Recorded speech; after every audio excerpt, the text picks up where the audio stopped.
What's up, world? Welcome back to another episode of Just Grow It, the podcast. I'm your host, Big City Gardener, and today we are talking about houseplants. Yep, I know a lot of people don't know me for houseplants, but that's fine. I mean, once you start gardening and growing things, it's really only a matter of time before you bring your love for gardening into your home. And that's exactly what we're going to do with these houseplants. So in this episode, we're going to talk about 5 easy houseplants for beginners. Regardless of your growing knowledge, regardless of your space or lack of outdoor space, we can all get started with these 5 plants. Now, these plants made the list because, one, they don't necessarily require as much attention as other plants, so that makes them great for beginners and also great for apartment dwellers. 2, these plants made the list because they don't necessarily need as much water as some other plants. And I think that's important for beginners because, watering is something that can easily slip your mind when you first get into the plant game. And finally, the plants made this list, well, just because of my experience. I know that they are very forgiving and therefore they're great for beginners. All right, so the first plant that we have on our list is the snake plant.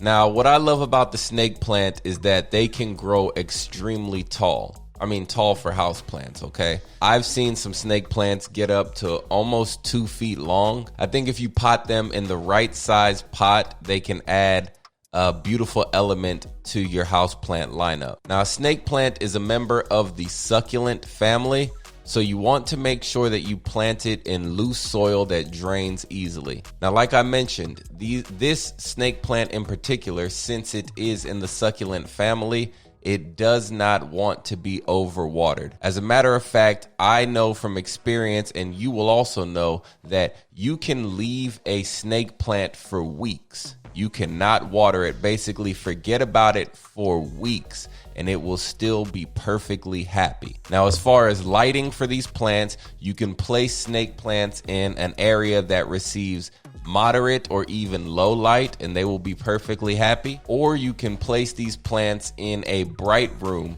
but you want to make sure that they are in indirect sunlight. You don't want the sun beating down on these plants. One thing I love about the snake plants is that they're extremely easy to propagate and to share some cuttings with your friends. The second plant on our list is the spider plant. Again, like the snake plant, if you love to propagate plants, then this spider plant is definitely for you. I think spider plants look great in hanging baskets. They also look great in really any sort of setting that you have, any sort of pots that you have. If you have an area where you want some sort of foliage or plants draping down and growing down over the sides to hang, well, a spider plant could work well for that. Now, spider plants require a little bit more water than the succulents and the snake plants, but be careful not to overdo it. With most houseplants, they do extremely well if you let the soil dry, completely dry in between your waterings. So, how we mentioned the snake plant, you can get away without watering it for a few weeks. I would say you could probably go at least, of course, this depends on the size of a container, but you could easily go a week to a week and a half in between the waterings of your spider plant. Now, spider plants love rooms with bright light, but remember, a lot of these plants do not want direct sunlight. So if your kitchen is bright, or if you have an office space that receives a lot of light, then a spider plant is probably for you. Now, these things can thrive in all different temperatures. So it doesn't matter whether you live in Houston, Texas, where it's regularly 100 degrees outside, or you are in Minnesota where it freezes. A tip for keeping your spider plants looking just lush and healthy is to occasionally walk by and mist the leaves. Get a spray bottle and just spray the leaves every now and then. Now, the third plant on our list is the pothos. Some people say pothos, but I say pothos. I love these plants because they come in a variety of colors. The ones that I would recommend for most beginners is the golden pothos. It is a great plant. It has variegated leaves, and the leaves grow in almost a trailing pattern. If you're trying to create a jungle look, or you are looking for plants that will look amazing whenever they're hanging or grown in hanging pots, then the pothos is for you. If you take care of your pothos and take care of the vines, they can easily reach 10 feet long, and then you can wrap the vines around windows, around mantles. Really, you could use them as decorative pieces to really bring that feeling of nature into your home. Now, what's extremely dope about the pothos is that not only is it an easy house plant to grow, but it purifies the air as well. Like other plants on this list that we've mentioned, it can handle a variety of different lighting situations, but I feel like it does best in rooms that are bright. Now, this one's going to need a little bit more water than your spider plant or your snake plant. You don't want to let this one dry out too much. So a quick and easy test to determine when your pothos needs to be watered is to simply take your finger and stick it into the soil, right? We're gonna go down to about that first knuckle line, all right underneath your fingernail.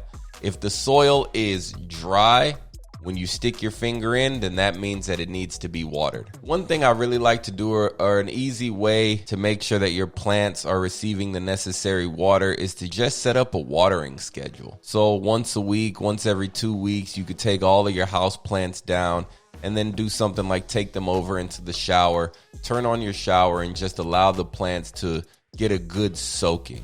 Now, another thing I love about pothos is that they are extremely easy to propagate. All you're gonna do is to simply cut a piece of the vine and drop it into a glass jar and allow that piece to root.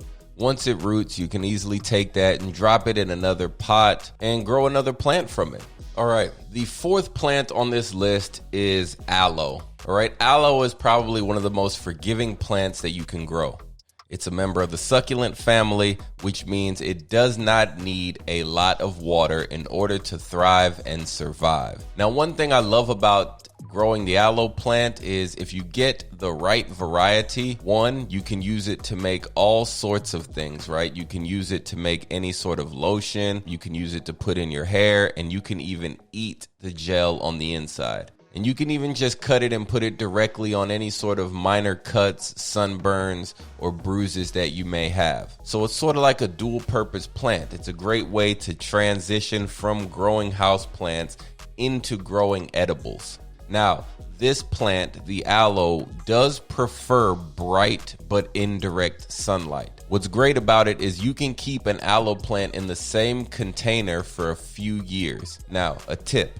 The bigger the container that you place your aloe plant in, the more likely you are to see these pups. Pups are basically like clones, secondary plants. So you're easily able to grab these pups, remove them from the soil, and plant them in another pot. And again, share with a friend or keep it for yourself. Now, if you're going to use the aloe leaves for moisturizer or anything else, make sure that whenever you're removing the leaves of the plant, you only remove at the most 1/3 of the leaves on the plant.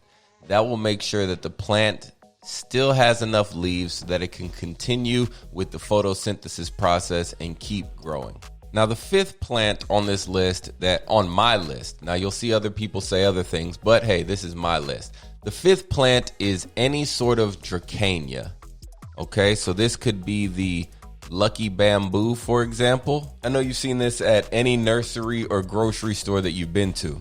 And if you keep your eyes peeled and you head to some of your big box stores, you can usually find them on sale on the weekends. What makes this lucky bamboo a great choice for beginners is that you can grow it in soil, or you can even grow it in water once it has substantial roots. Even if you forget to water this plant, all you need to do is just water it one time, boom, and it will bounce back as if it has been healthy this entire time. Another benefit is that this plant can tolerate low light situations. So if you have a kitchen or you have an office that is not bright, you can still grow this plant along with a few others. Now, the lucky bamboo is not the only type of Dracaena that you can grow.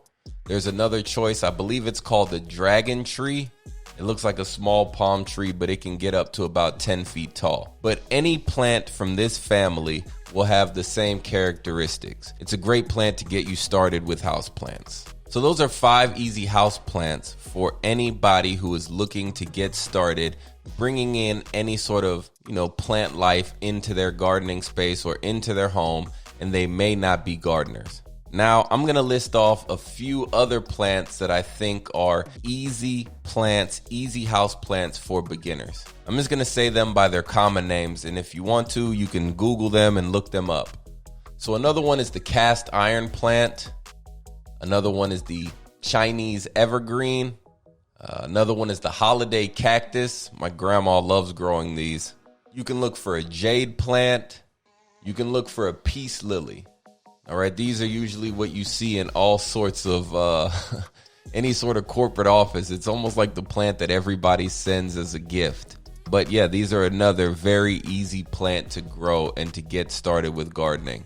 I would even say a monstera. I believe it's called the Swiss cheese monstera. That's another great plant for you to get started if you're just trying to get into house plants. And finally is the bromeliad. So that's a list of easy house plants for beginners. You know what to do. If you like this, enjoyed it, leave me a review, tell a friend, all that good stuff. Until next time, you know what I need you to do. That is to get up off the couch, get your hands in the soil, and just grow it. Before I let you go, I need you to do more than one thing. First, I need you to like, comment, subscribe to the podcast. Second, I need you to tell a friend or two about the show if you enjoyed it. And if you have anybody you think I need to talk to, I should interview, send the name over, put it in the comments, or send me an email, igrow@BigCityGardener. And check me out, man, on Instagram and on all social media platforms, Big City Gardener. We out. Oh, almost forgot. Just grow it.